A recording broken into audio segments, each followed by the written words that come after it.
ఇప్పుడే జీ5 app download చేయండి. చూడండి మీ ఫేవరెట్ టీవీ షోస్ ఎప్పుడైనా ఎక్కడైనా.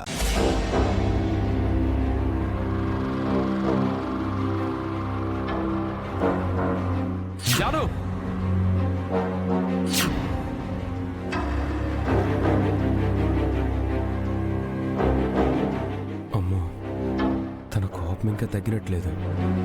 ఏదో ఒకటి చెప్పి మేనేజ్ చేయాలి.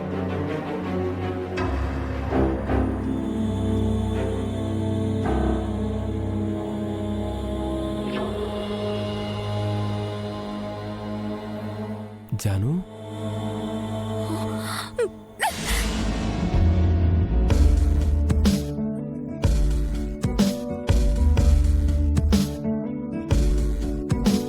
ఇప్పుడు ఎందుకు అంత ఫీల్ అవుతున్నావు? నేను ఎప్పుడో నిన్ను క్షమించేశాను. నువ్వేం కింద పడుకోవాల్సిన అవసరం లేదు. ఎవరిని క్షమించాలి? అయినా నేను కింద పడుకుంటానని నీకేమైనా చెప్పానా? మరి దిండు దుప్పటి కింద వేసావు కదా. అది మీకు, నాకు కాదు. నేను కింద పడుకోవాలా? హలో, ఇది నా ఇల్లు, నా రూము. అయితే నేనే వెళ్ళి బయట పడుకుంటాను. ఏ జాను, ఎందుకే నా పరువు తీస్తావు?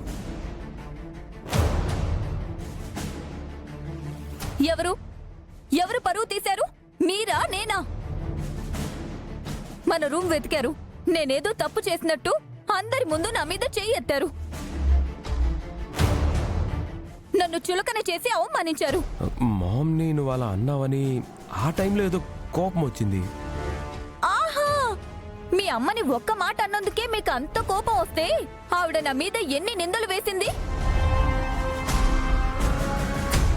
ఈ రోజు నన్ను దొంగ అని ముద్ర వేసింది. ఇంతకు ముందు నన్ను హోటల్కి పంపించింది. హోటల్కి పంపించి ఏం చేసిందో మర్చిపోయారా? అందుకే కజ్జాను, మామ్కి బుద్ధి చెప్పాలని నిన్ను పెళ్లి చేసుకున్నాను. పెళ్లి చేసుకుంటే సరిపోదండి, భర్తగా భార్య గౌరవం కూడా కాపాడాలి. జరిగిందేదో జరిగిపోయింది, వదిలేచ్చు కజ్జాను. ఏంటి వదిలేది? ఆడపిల్లకి పెళ్లికి ముందు అందరూ ఉంటారు, కానీ పెళ్ళయ్యాక భర్త మాత్రమే ఉంటాడు. తనకి సంతోషం వచ్చినా బాధ వచ్చినా భర్తకే చెప్పుకుంటుంది. అత్త ఏమన్నా తోడుకోడలేవనన్నా సహిస్తుందేమో, కానీ భర్త ఏమైనా అంటే మాత్రం అస్సలు భరించలేదు.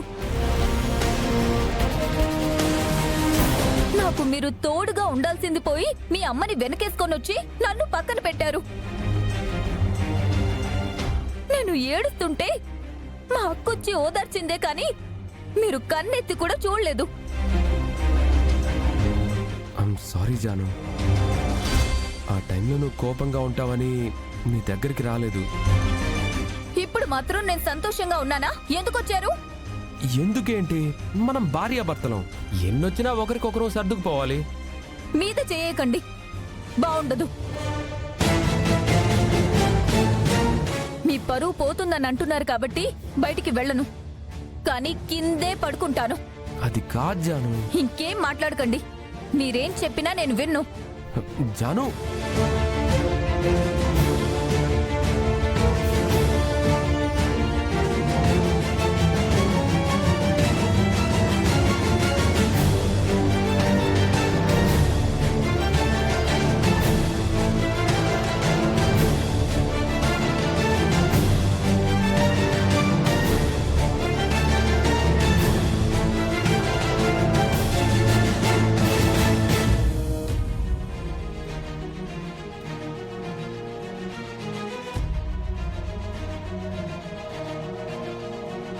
మావయ్య గారు, నిద్రపోకుండా ఒంటరిగా ఏం ఆలోచిస్తున్నారు? నిద్ర పట్టట్లేదమ్మా. ఈ ఇంట్లో జరిగేవి చూస్తుంటే మనశ్శాంతి లేకుండా పోతోంది. ఆ హారం గొడవేనా మావయ్య గారు? వదిలేయండి. అనవసరంగా మీ ఆరోగ్యం పాడు చేసుకోకండి. ఇప్పుడు నేను నువ్వు ఆలోచించాల్సింది ఆరోగ్యం గురించి కాదమ్మా, జాను వివేక్ల కాపురం గురించి. ఈరోజు జరిగింది చిన్న విషయం కాదమ్మా. కొత్తగా పెళ్ళైన ఆ దంపతుల మధ్య మనస్పర్ధలు వచ్చే విషయం. ఇది చిన్నదని ఈరోజు వదిలేస్తే రేపు ఇంకొకటి జరుగుతుంది. చిలికి చిలికి గాలివానైనట్లు వాళ్ళ కాపురంలో కలతలొస్తాయి. ఆల్రెడీ జాను వివేక్ల మధ్య కలతలు మొదలయ్యాయి మావయ్య గారు.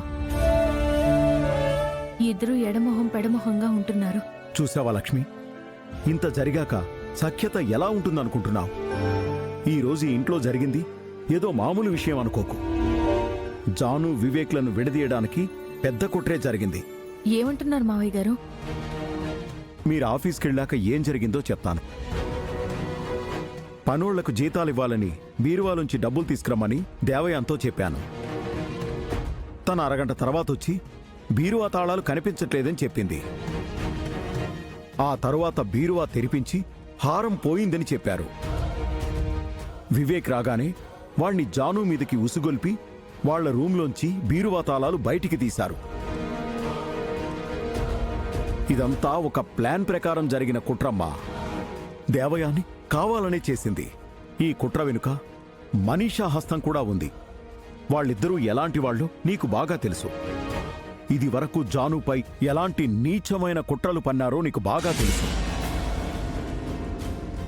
వాళ్ళను వదిలేస్తే జాను వివేక్లను విడగొట్టడం ఖాయం. అందుకే చెప్తున్నానమ్మా, నువ్వు ఈ ఇంటి పెద్ద కోడలివి. ఇంట్లో జరిగే కుట్రలు కుతంత్రాలు బయట పెట్టాల్సిన బాధ్యత నీపై ఉంది. మీ అత్తయ్యుండుంటే ఈ బాధ్యత తీసుకునేది. ఇప్పుడు తన స్థానంలో ఈ కుట్రను ఛేదించాలి. దేవయాని దగ్గర ఉండాల్సిన బీరువా తాళాలు జాను రూంలోకి ఎలా వెళ్ళాయో, బీరువాలో ఉండాల్సిన హారం ఇల్లు దాటి నగల షాప్కు ఎలా చేరిందో, ఎవరు చేరవేశారో నువ్వు కనిపెట్టాలి. ఇప్పుడే కనిపెడతాను మావయ్య గారు. ఇంట్లో ఉన్న సీసీ కెమెరా ఫుటేజ్ చెక్ చేసి ఆ దొంగ ఎవరో పట్టుకుంటాను. పదమ్మా, ఆ దొంగెవరో నేను కళ్ళారా చూస్తాను.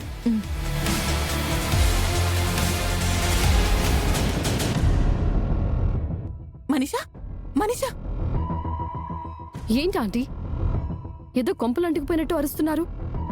నిజంగానే నీ కొంప అంటుకోబోతోంది. ఏమంటున్నారా ఆంటీ? ఆ మామ కోడళ్ళకి మన మీద డౌట్ వచ్చినట్టుంది.